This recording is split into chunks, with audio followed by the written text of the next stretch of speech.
Jaký to je vlastně podnikání na střední? No, je to fajn, rád ti to ukážu a provedu tě, tak pojď.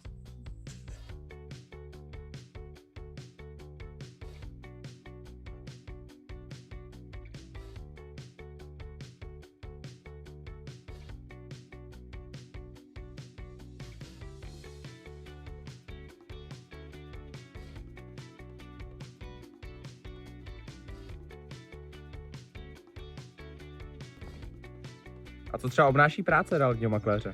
No například prohlídky. Zrovna jednu tady mám, čekám na klienta. Pojď, rád ti tu nemovitost představím.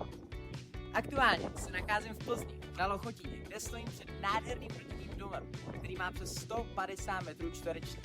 Pojď se podívat dovnitř. Jaká je největší přednost tohoto rodinného domu? No za mě určitě kuchyně, pojď se podívat.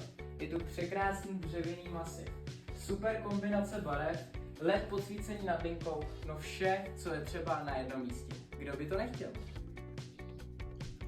Prosím tě, a nezabírá tě podnikání na střední škole moc času? Ale jasný, nějaký čas to bere, ale ještě když mi to usnadňuje tahle kočička, tak to jde po másle. Pojď se kouknout dovnitř.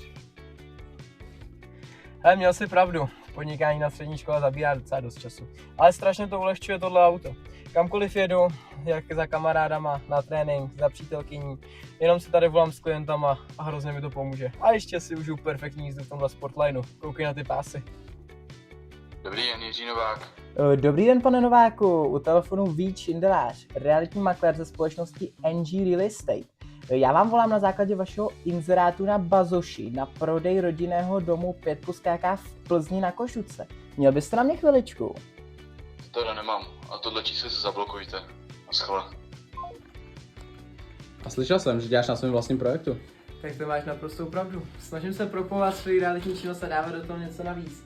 Dělám vizualizaci exteriéru a interiéru a 3D půdorysy. No tak se podívej sám, jmenuje se to Ravizio. A co? Máš nějaký volný čas? Jasně, že mám. Většinou ho trávím s kamarádama, s přítelkyní, nebo hraju pedal a taky jsem fotbalový brankář.